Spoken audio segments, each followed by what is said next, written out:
আছে কিনা আমরা অবশ্যই আলোচনা চাই। আমরা এখানে দাঙ্গা করতে আসিনি দাদা, আমরা প্রথমেই বলেছি আমরা এখানে নেতা নই, আমরা এখানে আপনাদের প্রতিনিধি, আমরা নেতা হতে আসিনি, আমরা আমাদের দাবি পেশ করতে এসেছি।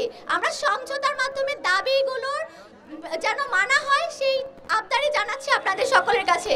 আমাদের সাথে একাত্মতা প্রকাশ করেছেন আপামর জনসাধারণ, হিন্দু জনসাধারণ, সংখ্যালঘু জনসাধারণ এবং হিন্দু জাগরণ মঞ্চ, যারা সারা বাংলাদেশে এই আন্দোলন 27টি জেলা সহ বিভিন্ন উপজেলা সদর এবং সমস্ত জায়গায় আমরা আমাদের দাবিগুলা এই 8 দফা দাবি নিয়ে সংখ্যালঘু অধিকার আন্দোলন এবং হিন্দু জাগরণ মঞ্চ একসাথে এক উদ্যোগে কাজ করব। এই সংগঠন এটা কোনো সংগঠন নয়, এটা জনতার একটি দাবির প্রতিক্রিয়া মাত্র। এই প্রতিক্রিয়ার নাম সংখ্যালঘু অধিকার আন্দোলন হিন্দু জাগরণ মঞ্চ। আমরা অবশ্যই সচিব এবং সরকারের সাথে বসবো, তার আগে অবশ্যই তাদেরকে আমাদের এনশিওর করতে হবে আমাদের দাবিগুলা ওনারা কতটুকু পর্যালোচনা করবেন এবং কতটুকু ওনারা এটা মেনে নিতে পারবেন।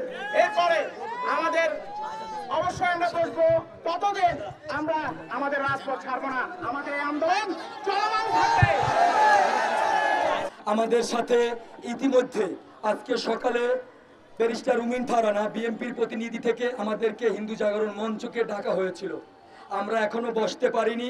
আমরা হয়তোবা আগামীকাল আমাদের হিন্দু জাগরণ মঞ্চের সমন্বয় আমাদের যারা দায়িত্বে আছেন যুব এবং ছাত্র, তারা একটি টিম তাদের সাথে দেখা করবে।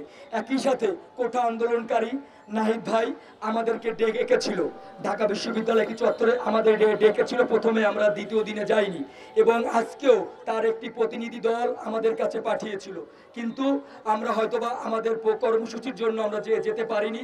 আমরা ছাত্র আন্দোলন এবং হিন্দু জাগরণ মঞ্চ থেকে যে দুইটা থেকে শুরু হয়েছিল এই আন্দোলন, আমরা বসবো সমন্বয়ে একটি টিম, আমরা তাদের কাছে যাব।